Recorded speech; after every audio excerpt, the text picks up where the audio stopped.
Assalamualaikum warahmatullahi wabarakatuh.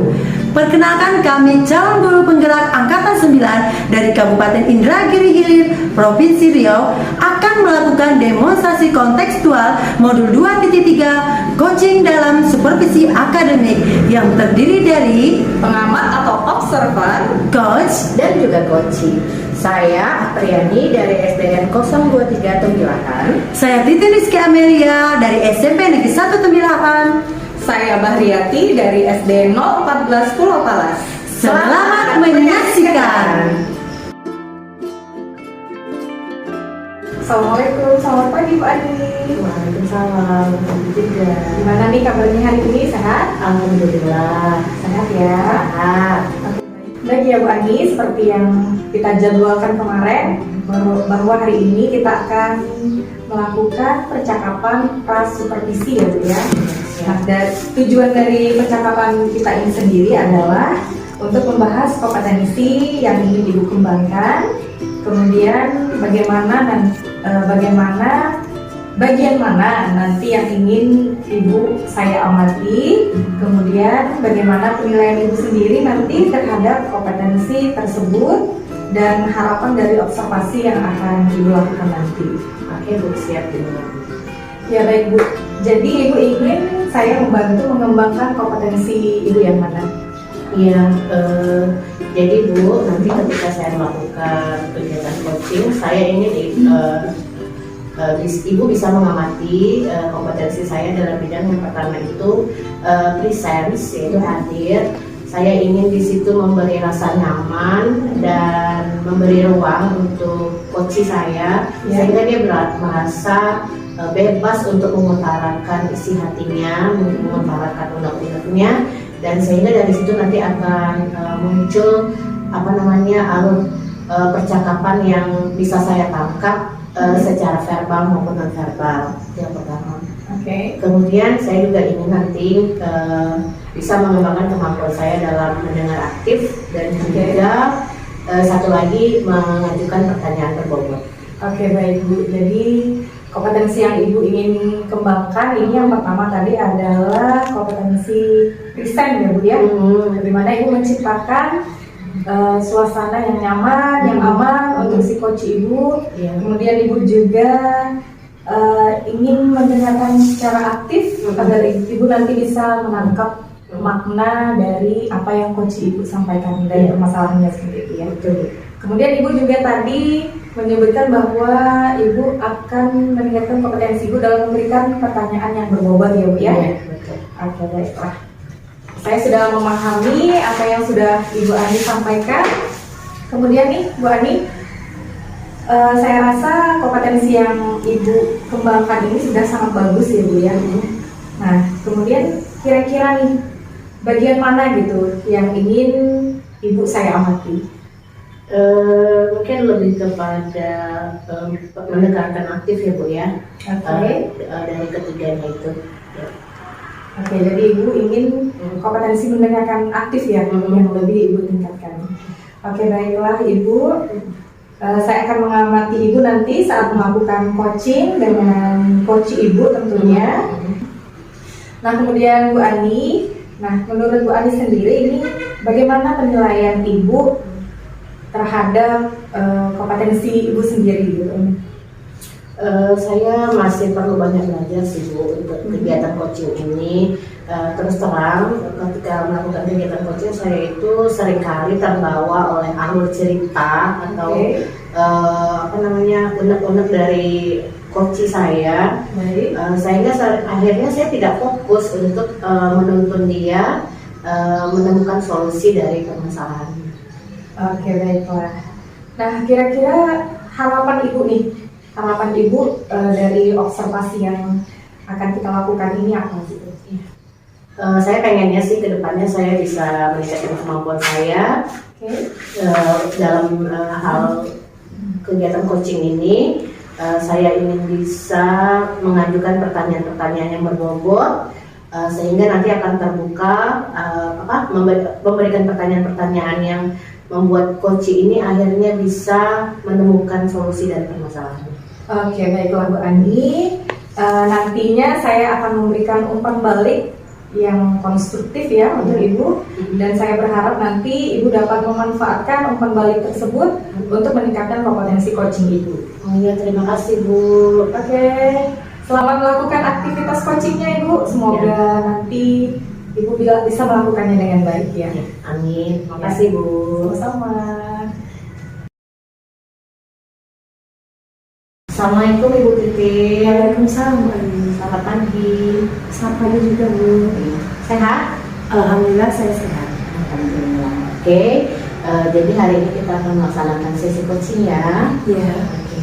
Yang pertama ingin saya tanyakan nih, kan kemarin Bu Titin mau cerita katanya sama saya tentang permasalahan yang Ibu hadapi akhir-akhir ini dalam kegiatan BK. Apa sih masalahnya Bu?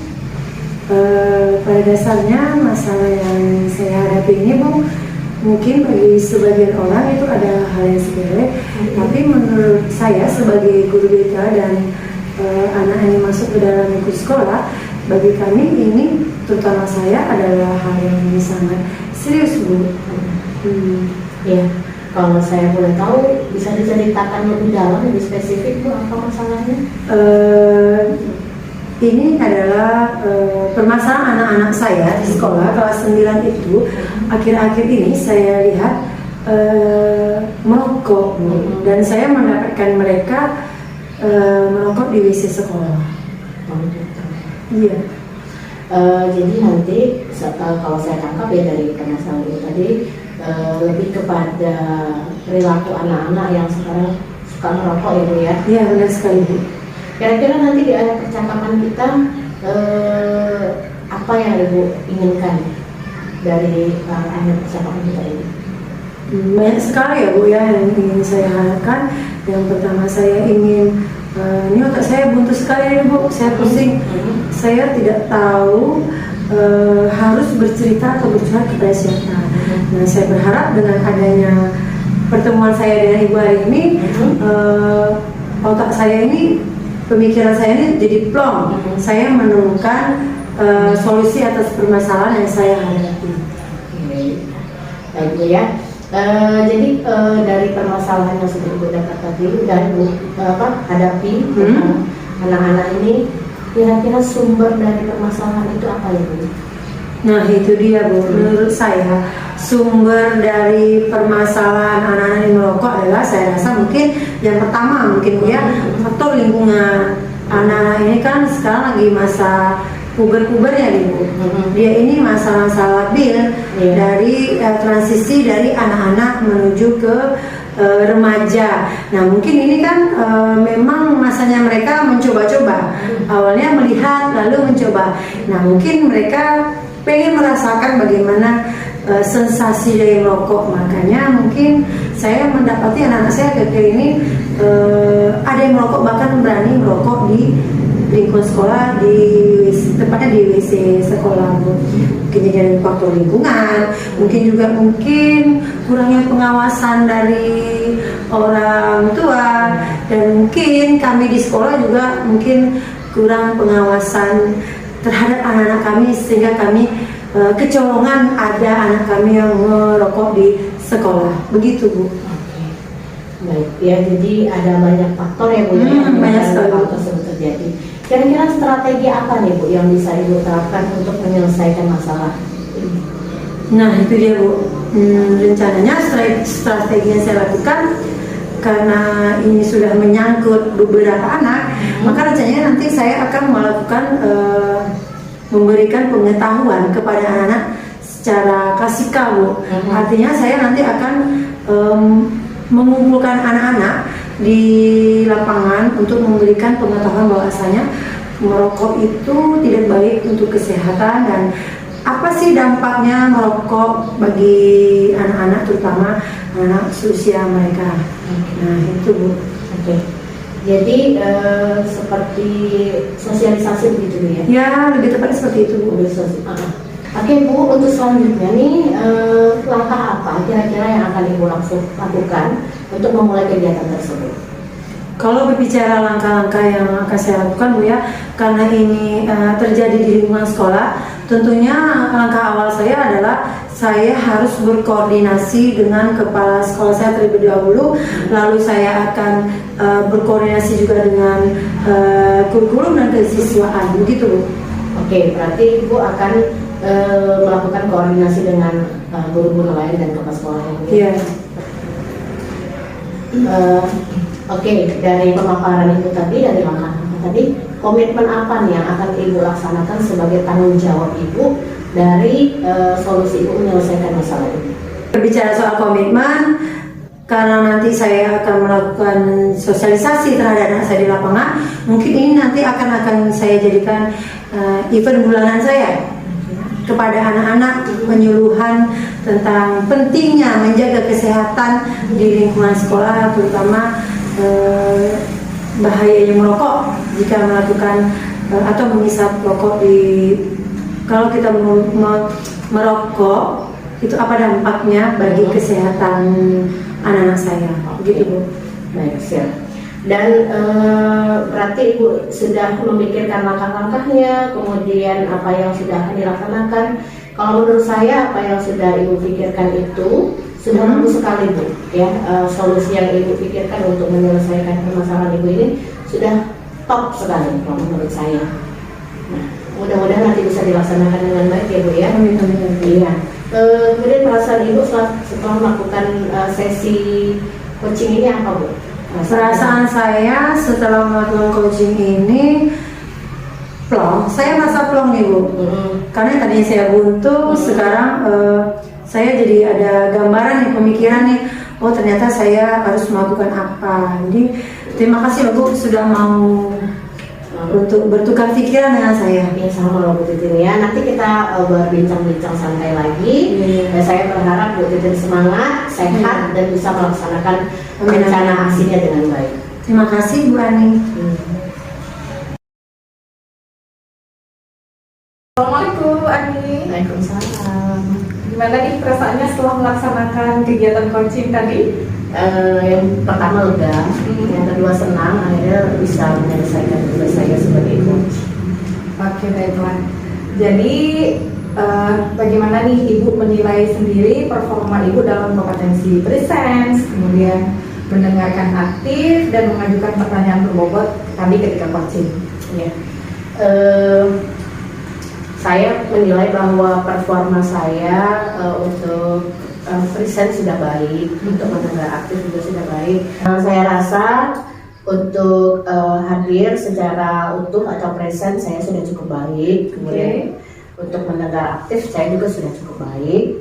Saya berusaha untuk mendengarkan dengan penuh perhatian serta menangkap makna di balik-balik kata-kata coaching. Namun Bu, ketika kegiatan coaching tadi berlangsung, saya masih perlu untuk memperbaiki kemampuan saya dalam membuat pertanyaan yang berbobot sih. Oke, baik. Jadi itu penilaian Ibu terhadap diri Ibu sendiri ya Bu ya. Nah, kira-kira boleh tidak nih saya menyampaikan hasil dari pengamatan saya? Oh iya, ditunggu Bu. Oke, baik. Tadi saya sudah mengamati Ibu selama coaching. Nah, untuk memulai sesi coaching sendiri, ini menurut saya Ibu sudah langsung bisa menunjukkan sikap terbuka dan bersahabat. Ibu juga berhasil menciptakan suasana yang nyaman, aman bagi si coaching. Kemudian saya juga mengamati dalam hal mendengarkan aktif, ini Ibu juga sudah cukup baik. Ibu sering mengangguk dan tersenyum untuk menunjukkan bahwa Ibu mendengarkan dengan penuh perhatian. Kemudian Ibu juga sering menggunakan pertanyaan refleksi untuk menggali lebih lanjut pemahaman Ibu tentang apa yang disampaikan coaching. Itu yang saya lihat. Kemudian saya melihat nih ada beberapa hal yang memang harus masih dikembangkan, terutama ini dalam hal mengajukan pertanyaan berbobot ya Bu ya, sama dengan penilaian Ibu itu sendiri gitu. Jadi bagaimana pendapat Ibu mendengar ulasan saya ini? Saya setuju sih Bu dengan apa yang Ibu sampaikan. Memang saya masih perlu banyak belajar dalam hal membuat pertanyaan yang berbobot. Oke, baiklah. dari diskusi kita kali ini, apa yang sudah terbayang akan Ibu lakukan untuk meningkatkan performa Ibu dalam coaching? Jadi untuk meningkatkan kompetensi saya dalam kegiatan coaching ini sih Bu, saya akan mempelajari lebih lanjut bagaimana membuat pertanyaan yang berbobot. Kemudian saya juga akan belajar dari berbagai literatur, baik itu dari buku maupun dari video-video video-video YouTube ya mengenai coaching, sehingga saya bisa mempraktekkan keterampilan coaching ini kepada teman sejawat maupun kepada mentor saya. Oke. Ada rencana untuk melakukan praktik mungkin? Iya, rencananya sih akan rutin dilaksanakan Bu, supaya saya terbiasa melakukan kegiatan coaching ini. Oke, baik, rencana yang bagus ya Bu Ani ya. Nah, saya akan mencatat hasil pengamatan ini nanti ke dalam form supervisi akademik. Nah, sebagai penutup, apa yang Ibu dapat dari proses kita ini? Iya, baik Ibu, saya merasa sangat senang dengan kesempatan yang saya dapatkan kali ini. Saya bisa mendapatkan umpan balik dari Ibu. Kemudian umpan balik ini tentunya akan saya gunakan untuk mengembangkan kompetensi coaching saya ke depan. Oke, baiklah. Terima kasih ya Bu ya. Nah, semoga apa yang sudah kita hasilkan dari pertemuan ini menjadi ilmu yang bermanfaat untuk kita berdua ya Bu ya. Baik Ibu, senang bisa membantu Ibu. Semoga sukses ke depannya ya Bu Ani. Iya, sama. Terima kasih. Terima kasih. Sama-sama.